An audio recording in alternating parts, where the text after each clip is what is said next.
Vamos a hacer la aplicación y después vamos a hacer...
Hola. Se escucha medio mal el audio, me parece. ¿Se escucha mal? Ahora ahí. Está bien. Me parecía recién sonaba como que había mucha interferencia, pero está bien. Ok. Norma Tamín. Norma Tambo es mi nombre. Tambo. Muy bien, Norma. Gracias, buen día. Vamos. ¿Cuántos hay? Buenos días, profesor. Hola. 82. Bien. Bueno, buen día a todos.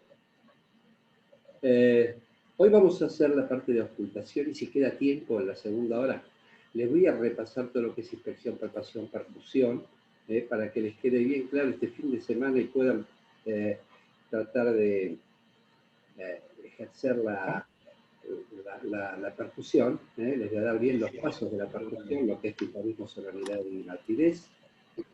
Y bueno, vamos a empezar con la ocultación pulmonar. Quizás la semiología pulmonar es la más rica, es la más... ¿no? ¿Me pasas el power? Muy bueno eso, que se puede regular cada uno, boludo. ¿Me escuchan bien? Apaguen el micrófono porque si no yo escucho acá interferencia. Ok. Bueno, auscultación pulmonar, que sigue a la inspección, la palpación y percusión del pulmón, necesita, para poder realizarse, de un aparato que creo que Pablo les mandó que todos tienen que tener ahora un estetoscopio para poder seguirme. ¿Sí? ¿Me escuchan? Tienen estetoscopio a mano, ¿verdad? Sí. Se escucha perfecto. Sí, doctor. Bueno, el estetoscopio es el aparato requisito que se debe tener para la auscultación inmediata. El estetoscopio, ahora le vamos a dar una breve introducción de la historia del estetoscopio. Hasta 1814, aproximadamente, la auscultación era inmediata o directa, o sea que el médico lo que colocaba sobre el tórax del paciente era el oído, ya sea en forma directa o a través de una pañoleta. Pero todo esto, y más en la Edad Media, donde no había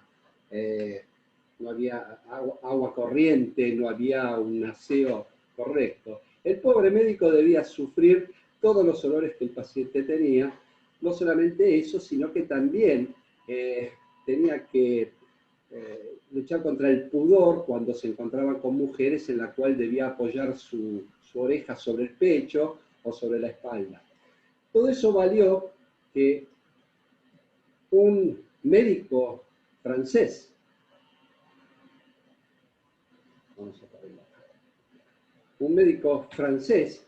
llamado Teófilo Diacintus Laennec, que era un médico del pueblo, discípulo de Corvisart.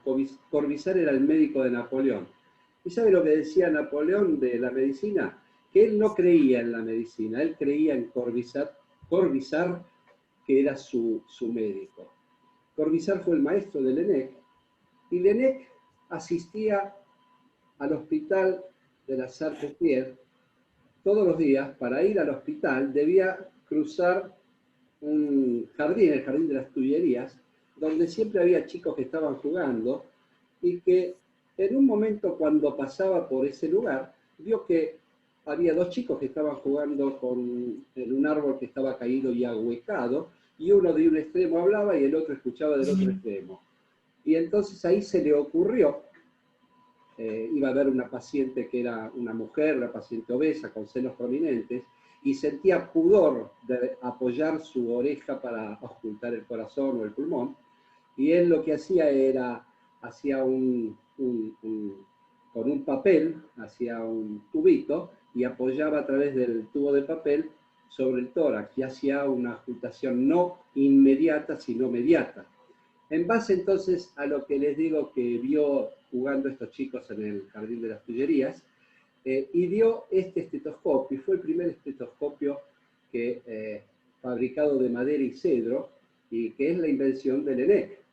Este fue el primer estetoscopio en 1814 más o menos. Tal es así que esto le valió escribir un tratado de la ocultación mediata, que es de 3 tomos, cuya primera edición fue en 1819, otra en 1824. Él falleció en 1928 y yo tengo la edición, la tercera edición del Laennec, que son 3 tomos, donde hace la ocultación de toda la patología pulmonar y que no fue igualada hasta el momento. Así que este tratado del Laennec, que lo hizo a través de este estetoscopio, es el que abrió todo el conocimiento de la patología pulmonar y la medicina interna. Posteriormente, este es el libro de Laennec, primera edición 1814, y venía, cuando uno compraba el libro de Laennec, venía de regalo con este estetoscopio de madera. En 1855, Kaman, un americano, ya incorporó lo que hoy conocemos con el estetoscopio común y que es lo que representa al médico, que es el vía auricular y con el tubo de caucho en su momento, y ahora es un material especial que es de polietileno, no sé. Bueno, dicho esto, vamos a lo que es la ocultación. Para realizar la ocultación, como les dije, el estetoscopio o el vía auricular, debe el paciente permanecer en una habitación con temperatura confortable, con luz tenue, aislada de todo ruido. El tórax debe estar desnudo, guardar el pudor en las mujeres, por supuesto. El paciente debe respirar como de costumbre y con la boca entreabierta, y el médico le tiene que indicar el ritmo respiratorio para poder ocultar. En los pacientes que tienen vellos en el pecho, muchas veces eso le va a dar ruidos agregados, que si ustedes lo humedecen, evitan esos ruidos agregados por el vello. También deben conocer los focos auscultatorios principales y saber identificar los ruidos respiratorios, seguir una sistemática de ocultación. No es poner el estetoscopio sobre el tórax, sino que uno tiene que seguir una sistemática, que es lo que vamos a tratar de hoy desarrollar. Entonces, el orden para la ocultación debe ser la que yo acá les muestro. Tienen que comenzar por la parte anterior, por los vértices, y descender por la línea medio clavicular. En la parte posterior, en la región supraclavicular, en la región interescápulo-vertebral y subescapular, dejando de lado la escápula. Esta es la proyección que corresponde a cada lóbulo del pulmón por delante, fundamentalmente el lóbulo superior, el lóbulo medio, muy poco del lóbulo inferior del lado derecho. Del lado izquierdo, predominantemente por delante es el lóbulo superior, y siempre los senos postodiafragmáticos corresponden a los lóbulos inferiores de ambos pulmones.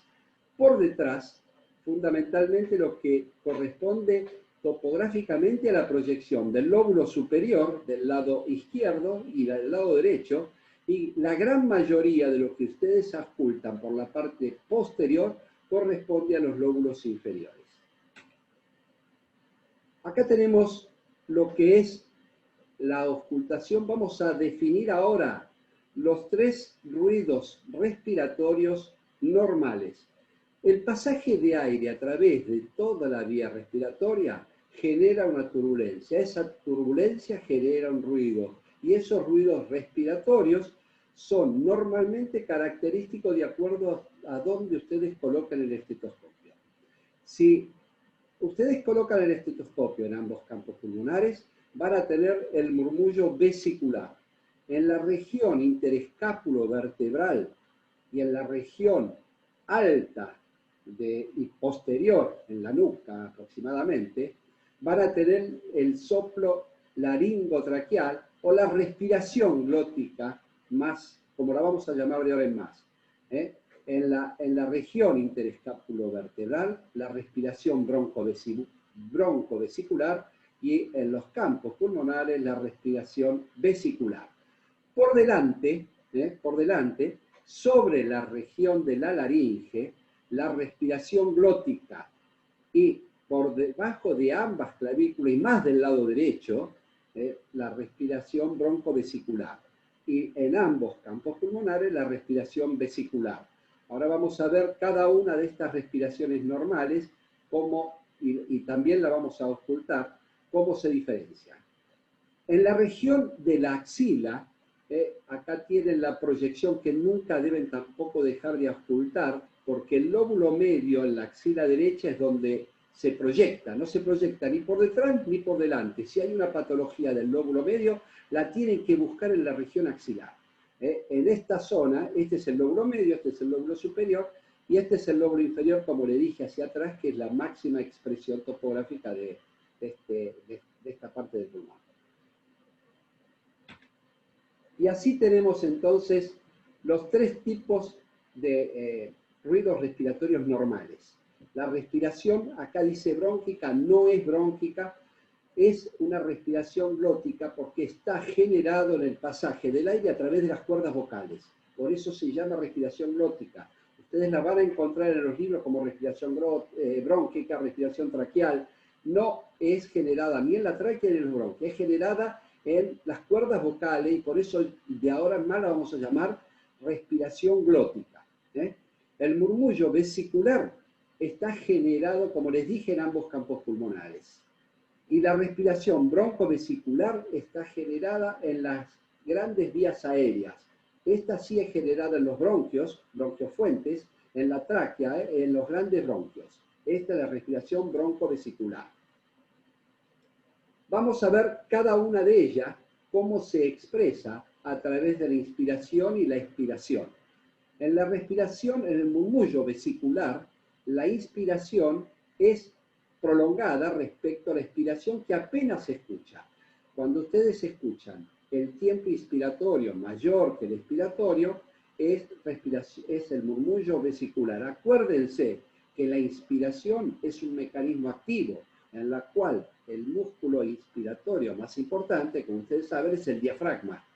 Y la expiración es un mecanismo pasivo. Cuando hay patología se puede encontrar, pasivo significa que el aire sale por diferencia de presión.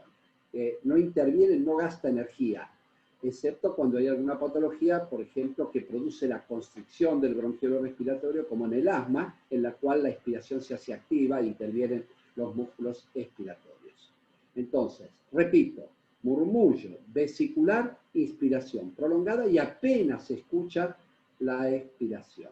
Esto después lo vamos a ver y ustedes mismos se van a ocultar y van a diferenciar lo que es el murmullo vesicular, broncovesicular y respiración glótica.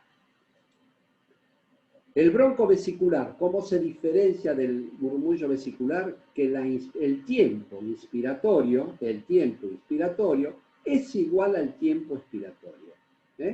Tanto la inspiración como la expiración tienen el mismo tiempo. Y esto es, como le dije, se escucha normalmente en la región interescápulo-vertebral y por delante en la región subclavicular derecha.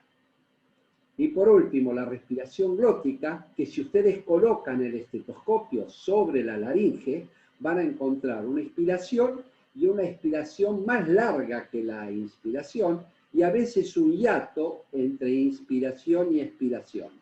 Esta es la respiración glótica, acuérdense, porque está generada en la glotis. Van a encontrarla como respiración brónquica, respiración traqueal, pero no se genera ni en la tráquea ni en los bronquios, se genera en la glotis.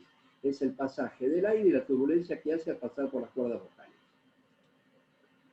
Entonces, repito nuevamente, las zonas donde en el interescápulo vertebral, la respiración broncovesicular, la respiración glótica por detrás, la respiración por detrás, la respiración glótica por delante sobre la glotis, la subclavicular, la respiración broncovesicular, y el resto de los campos pulmonares, la respiración, el murmullo vesicular. Nuevamente, lo mismo expresa el murmullo broncovesicular, el murmullo vesicular y la respiración glótica sobre la tráquea. Bueno, los roncus y sibilancias son ruidos que se producen cuando sale el aire en expiración y generalmente son generados porque existe alguna situación de broncoespasmo, como por ejemplo en el asma. Ustedes saben que el asma tiene roncus sibilancias, es fundamentalmente expiratorias. Cuando es muy importante la obstrucción puede también ser inspiratorias, pero tiene la característica de que es generado porque el bronquio respiratorio sufre la hiperreactividad bronquial, sufre el remodelamiento, sufre el proceso inflamatorio con edema, que son la fisiopatología del asma que produce la constricción bronquial. Las secreciones acumuladas en la vía aérea, como por ejemplo la vía aérea superior, como en la tráquea o en los bronquios, esa secreción acumulada ahí produce ruido en el momento del inicio de la inspiración, porque la inspiración, todos los fenómenos que ustedes van a encontrar son los que de principio de inspiración y que corresponde a la entrada de aire y el pasaje a través de la laringe, los grandes bronquios, la tráquea, grandes bronquios. La parte de la mitad de la inspiración son los bronquios de mediano calibre y la parte final de la inspiración corresponde al bronquiolo respiratorio y alvéolo. O sea, la turbulencia que genera el aire normalmente genera ruidos en toda la vía aérea, la inspiración, pero normalmente no se genera ningún ruido en los alvéolos. Se generarán ruidos en los alvéolos cuando hay patología que después vamos a ver. Entonces, repito, principio de inspiración, la parte alta de los traquibronquios. Mitad de inspiración, bronquiolos de mediano calibre, y fin de inspiración, bronquiolo respiratorio y alvéolo que normalmente no tiene ruido. Entonces, acá vamos a ver los ruidos respiratorios accesorios como los que se generan en la vía respiratoria alta. Acá está como roncus. Después vamos a ver que esto va a desaparecer en la terminología española. En realidad son estertores. El cornaje que es un ruido generado en la vía aérea superior y que tiene la característica de ser una variedad de roncus generada en la parte superior, que es intenso, es áspero, es audible a distancia y que traduce una obstrucción de la vía respiratoria alta. Generalmente es inspiratorio, pero cuando la obstrucción es muy importante puede ser expiratorio. El cornaje es oído a distancia y es por obstrucción alta y se ve frecuentemente en los chicos por edema de glotis, la bronquiolitis respiratoria. Acuérdense, cornaje. Cuando el tono es más agudo, se llama estridor laringio. Y esto es también elemento causado por obstrucción laringea o bronquial. Las sibilancias son generadas fundamentalmente en el bronquiolo respiratorio y se ve fundamentalmente en el asma. También se puede ver en el EPOC y también se puede ver en la insuficiencia cardíaca. Es expiratoria y tiene una tonalidad bien aguda, es como un silbido. Los roncus también son generados en los bronquiolos respiratorios, también en la parte de los bronquiolos respiratorios que no tienen cartílago y que tienen la característica de ser graves. O sea, resumen final, roncus y sibilancias generalmente son expiratorios, son generados en el bronquiolo respiratorio durante la expiración generalmente, aunque también puede ser también inspiratorio. Uno es grave, como el roncus, y el otro es agudo, como la sibilancia. También tienen que reconocer lo que se denomina soplo pleurítico en la inspiración, que es un soplo ENE, y es por condensación del parénquima pulmonar por encima del derrame. Es un soplo ENE, y el paciente, cuando ustedes apoyan el estetoscopio por arriba del derrame, escuchan un timbre ENE, que es el soplo que corresponde al soplo pleurítico. El soplo cavernoso y anfórico, que también es característico, el soplo cavernoso es la transmisión de la turbulencia que se produce en la glotis y que se escucha por condensación en el lugar donde no debería escucharse, y que tienen un timbre cavernoso. Timbre, desde el punto de vista de los sonidos, es lo que diferencia, por ejemplo, en el sentido musical, un piano de una guitarra. Entonces, el timbre cavernoso es como si fuera un soplo de una caverna. Y el otro es el timbre anfórico, que tienen fundamentalmente el caso de neumotórax, que son soplos de timbre anfórico, o soplo de timbre cavernoso, o soplos de timbre pleurítico, como vimos soplo en este. Otros, o sea, hasta el momento vimos todos los fenómenos normales y patológicos generados en la vía aérea. Los soplos, vimos la respiración normal. Ahora, existen ruidos respiratorios que no están generados en la vía aérea y están generados en la pleura, como por ejemplo el flote pleural. Toda patología como una pleuresía seca, como por tuberculosis, por neoplasia, por una neumonía, genera un frote pleural. La característica del frote pleural es como si fuera el crujido de un cuero seco, que después también lo vamos a escuchar. Y por último, también se pueden generar, bueno, esto pasamos, se pueden generar ruidos en el intersticio. Los ruidos patológicos, entonces, resumiendo, se generan en la vía aérea, se pueden generar en el intersticio pulmonar, pacientes que sufren fibrosis pulmonar, y la fibrosis genera un ruido en inspiración y en expiración como si fuera el del velcro. Toma el timbre del velcro, que es cuando ustedes tienen un velcro y lo desenganchan, ahí se genera ese ruido que es característico de la patología intersticial y de la fibrosis pulmonar. Y se pueden generar en la pleura. Entonces, resumiendo, en la vía aérea, en la pleura o en el intersticio. Por último, la auscultación de la voz. Y la auscultación de la voz se hace diciéndole al paciente que diga 33. Los americanos dicen 99. Y la auscultación de la voz en los campos pulmonares tiene una resonancia que puede estar aumentada, a lo cual se llama broncofonía, aumentada, pero no nítida, y que es característica de la condensación, de la neumonía, de la tuberculosis. La broncofonía es aumento de la transmisión de la voz, y es cuando hay una condensación que llega a los bronquios de 3 milímetros, o sea, las condensaciones periféricas producen broncofonía. Pero si la condensación abarca a bronquios de 6 milímetros, ya ustedes van a auscultar cuando diga 33, bien nítido y aumentada la auscultación, porque como les dije el otro día, el sonido se transmite mejor por el líquido que por el aire.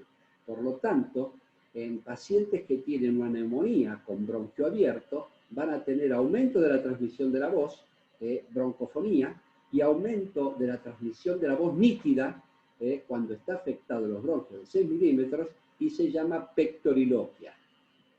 Si ustedes al paciente le hacen decir 33 en voz baja, y eso se va a escuchar nítidamente en la zona donde debería estar el murmullo vesicular, donde debería estar una auscultación normal de la voz, escuchan nítidamente ese 33, a eso se llama pectoriloquia áfona, o sea, la percepción de la voz cuchicheada en los campos pulmonares, en voz baja. Y por último, la egofonía. La egofonía es la voz caprina y que es temblorosa, que se va a ver en las zonas por arriba del derrame, como dijimos anteriormente, el soplo pleurítico en E. También la egofonía es característica de la auscultación por arriba del derrame. Y por último, la voz anfórica, que tiene un timbre metálico y corresponde a los pacientes que tienen un hidroneumotórax fundamentalmente, y que es como cuando ustedes dejan caer un alfiler en un vaso, ese también puede tener eso en el hidroneumotórax, que es el retintín metálico, además de la voz anfórica. Bueno, vamos a pasar... Doctor, sí. disculpe, No, hay no, compañeros... todo esto, ¿eh? ¿Cómo? Disculpe, hay compañeros que están intentando ingresar. ¿Podrían aceptarlos? Ya está aceptado. Ok, Bueno, gracias. esto que le paso acá es un resumen de la terminología de estos ruidos, que ustedes los van a encontrar muy confusos en la bibliografía, porque hay libros que hablan de rales, hay libros que hablan de crackles, y todo eso lo único que hace es confundir.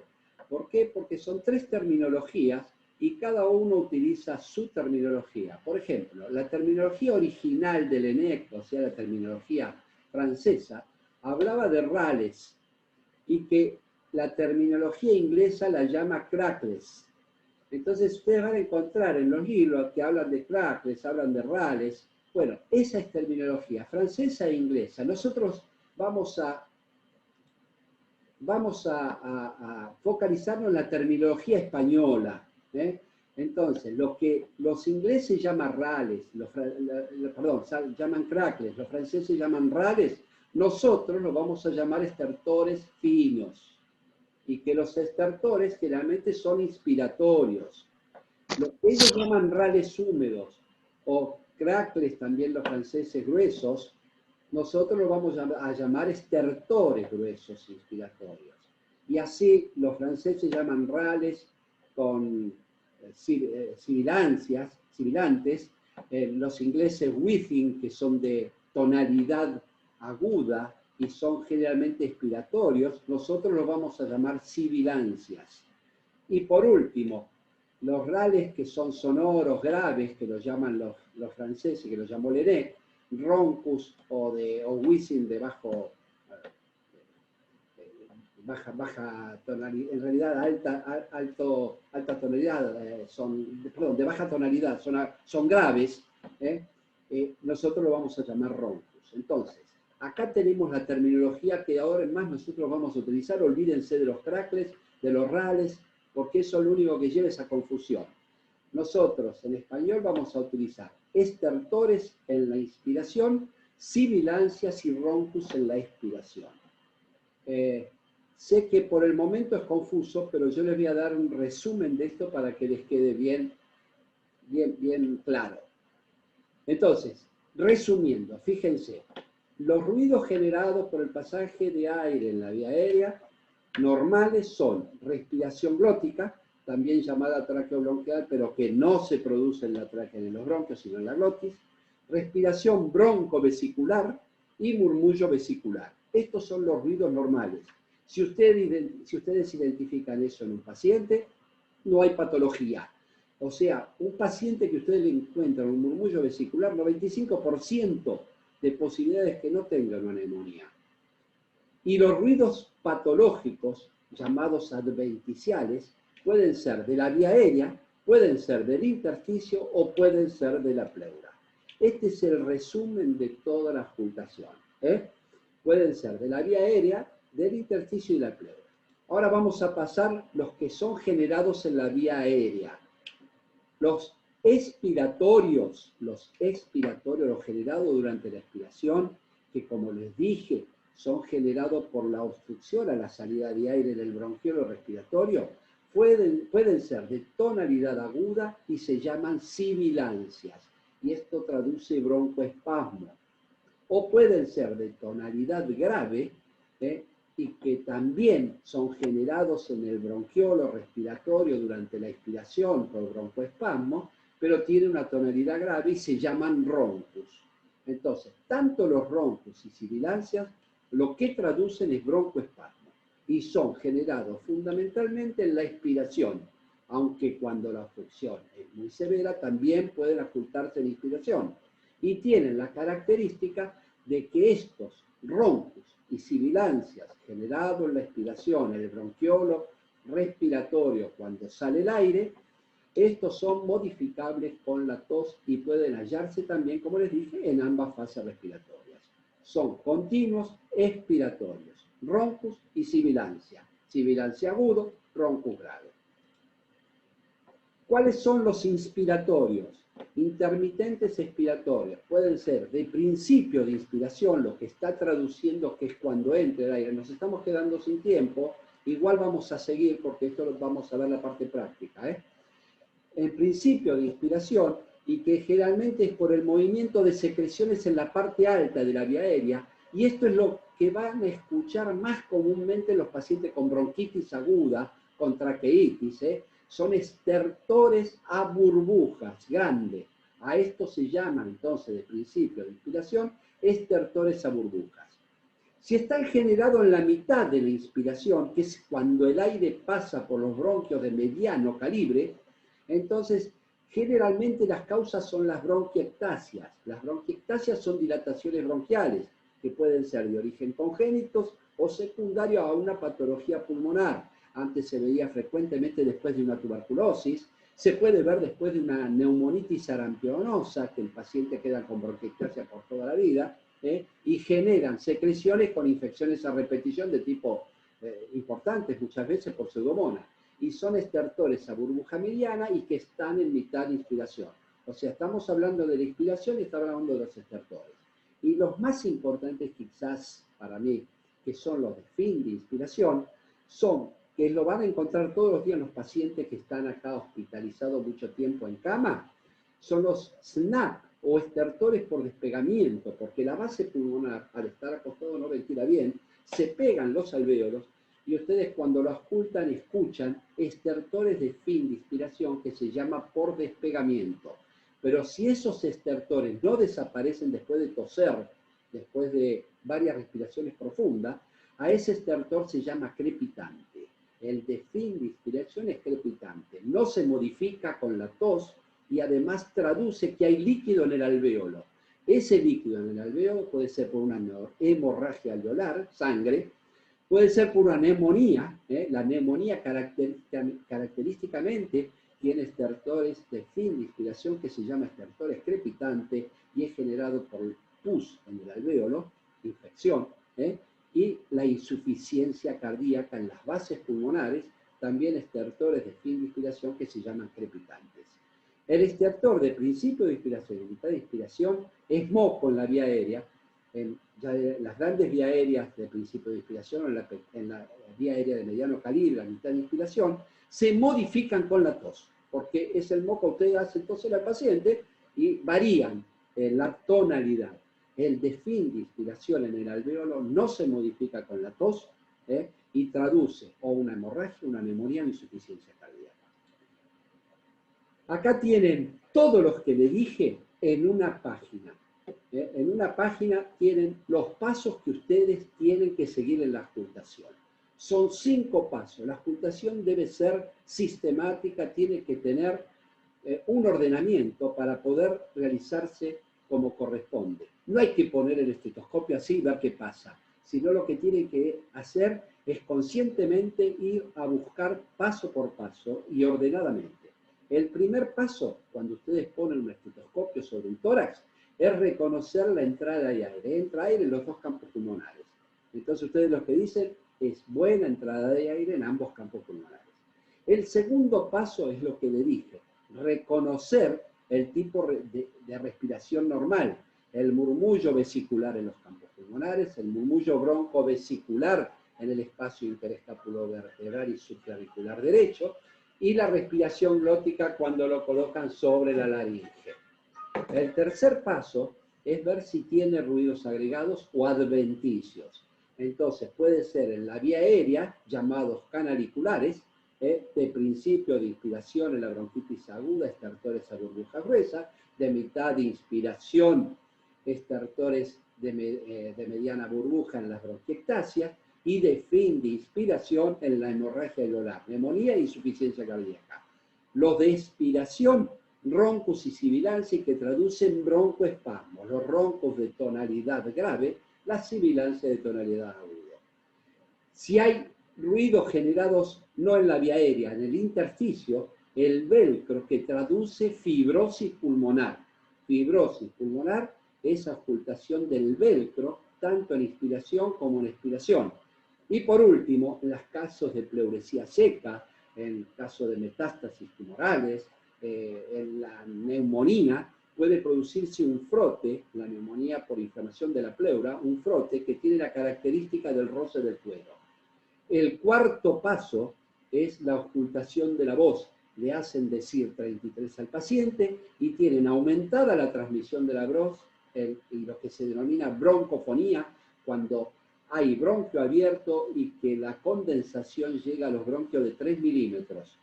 Pectoriloquia áfona es la ocultación aumentada y nítida de la voz, y que cuando la condensación llega a los bronquios de 6 milímetros, la pectoriloquia áfona, como les dije, la voz cuchicheada, la egofonía es la voz caprina por encima del derrame pleural. Y por último, el quinto paso, nunca tienen que dejar de ocultar la tos. Hay pacientes que ustedes le escuchan todo normal y cuando le hacen toser ahí movilizan secreciones y se dan cuenta que hay secreciones retenidas en la vía aérea. La ocultación de la tos. Tienen que hacer toser y ocultar. Entonces, repito, entrada de aire, respiración normal, ruidos agregados en la vía canalicular, en el intersticio o en la pleura. Cuarto paso, la ocultación de la voz 33. Y el quinto paso, la ocultación de la tos.